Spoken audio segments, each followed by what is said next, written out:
Nationalism was a force for unity or disunity in the 1800s. Nationalists believed that people of a single nationality should unite under a single government. They were not loyal to kings and were a threat to people seeking to restore the old monarchies. There are three types of nationalist movements. The first is unification, and this is characterized by mergers of politically divided but culturally similar lands. The second is separation, and this is characterized by when a culturally distinct group resists being added to a state or tries to break away.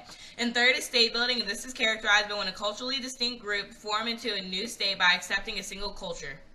Germany united in the 1800s. 39 German states called the German Confederation was dominated by the Austrian Empire, but Prussia decided to unify all the German states. Prussia had a mainly German population, therefore they had strong nationalism. They also had the strongest army in Central Europe to back them up. In Prussia in 1861, Wilhelm succeeded Frederick William to the throne. After the parliament denied Wilhelm money to strengthen his army, Wilhelm chose Otto von Bismarck to be his prime minister.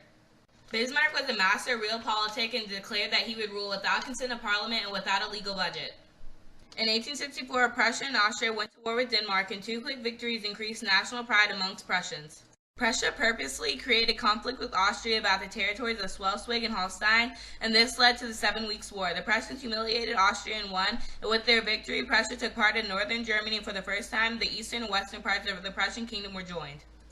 The Franco-Prussian War. A few southern German states remained independent of Prussian control. These states, who were predominantly Catholic, did not want to be controlled by the Protestant Prussians. Bismarck thought he could gain their support if they faced an outside threat, so Bismarck made it seem like France's ambassador insulted the Prussian king. France then declared war on Prussia, and the nationalist epidemic swept through the southern states. On January 18, 1871, King Wilhelm of Prussia was crowned Kaiser. Italy had been politically divided for a while. The southern half of Italy was the kingdom of Naples, Sicily, and was ruled by King Ferdinand II. The north of Naples, Sicily, was Rome and the Papal States, and these were ruled by Pope Pius IV, and he depended on the French and Austrian soldiers to maintain his position over these territories. In the far north of Italy was Venetia and Lombardy, and that was under Austrian rule. In the far northwest was the Kingdom of Sardinia, a liberal constitutional monarchy. In the Crimean War, Sardinia-Piedmont fought with France against the Russians, and in the wake of the war, Napoleon III supported Piedmont-Sardinia against an opponent of Italian nationalism, Austria. Austria's army was very unprepared, and in June 1859, Sardinia-Piedmont defeated the Austrians. The war gave hope to urban masses down the Italian peninsula, and the people began to rise up against foreign rule. In July 1859, a compromise peace was established at the Conference of Villafranca, and then came a pro-democracy uprising across Sicily. 1,000 nationalist volunteers led by Giuseppe Garibaldi arrived in Sicily on May 11, 1860, and in 3 months he and his volunteers were in control of Sicily. Garibaldi and his men moved into the southern half of the Italian peninsula and entered into Naples. The new Kingdom of Italy was proclaimed on March 17, 1861, and became a parliamentary monarchy under King Victor Emmanuel II. Imperialism. Imperialism is a policy in which one country seeks to extend its authority by conquering other countries or by establishing economic and political dominance over other countries. There are 4 forms of imperialism. The first is colony, and this is when a country or a territory is governed internally by a foreign power. The second is protectorate, and this is when a country or a territory has its own internal government but is under control of an outside power.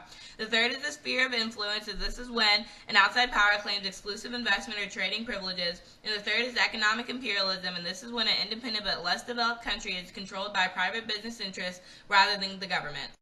While there are 4 forms of imperialism, there are 2 methods of it. The first is indirect control, and in this method, local governments are used. There is limited self-rule. The goal is to develop future leaders. The government institutions are based on European styles, but may have local rules. The second is direct control, and in this method, foreign officials are brought into rule. There is no self-rule. The goal is assimilation, and the government institutions are based only on European styles. There are 4 factors promoting imperialism in Africa. The first was the Europeans were very technologically advanced and superior, and they had the Maxim gun, and that was the very first machine gun, and that was invented in 1884. They also had the steam engine that made travel easy. Third, they had the vaccine for malaria that usually kept them out of Africa before, And fourth was that Africa was a very diverse country, and that made it easier for countries to take over because they could not unite together. Diamonds and gold increased Western interests. Later, the Berlin Conference made rules about dividing Africa. In this conference, any European country could claim land in Africa as long as they notified the other nations. The only people who weren't invited to this conference were the African rulers, and they gave no consideration to the diversity of Africa. The main reason European nations wanted African territory so bad is because of their extensive resources. Once the European nations claimed their bits and pieces of Africa, they started cash crop plantations. The class over Africa. Shaka's well-organized state was not maintained after his death, and his successors could not keep it together due to constant British invaders. Soon the Boers, who were Dutch, took over African lands, and the Boers came to establish a way station for their ships sailing between Dutch and East Indies in the Netherlands. Then the Boers and the British started to clash over the British slave and land policy, and the Boers were forced north by the British and then started to clash with the Zulu. The Boers tried to keep outsiders from gaining political rights when they discovered diamonds and gold, which then started the Boer War between the Boers and Britain won. The Dutch East India Company made it very difficult for the Indian economy to run on its own.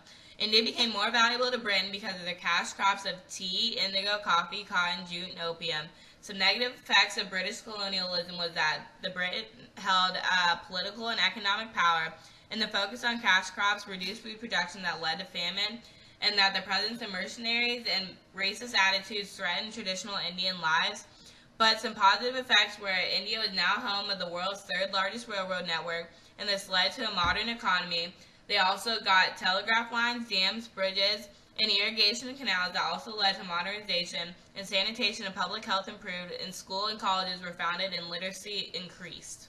The sepoys rebelled after hearing about the new rifle cartridges, and after this rebellion, Ram Moham Roy began campaigning that India needed to move away from its traditional practices. But besides this, the nationalist feelings began to rise again, and two nationalist groups formed, the Indian National Congress and the Muslim League. The U.S. acquired the Philippine Islands, Puerto Rico, and Guam as a result of the Spanish-American War. The Filipino nationalists were not happy with this and declared independence, and the U.S. defeated the Filipinos but built roads, railroads, hospitals, and set up school systems to help them govern themselves. However, with the push for cash crops, this led to food shortages.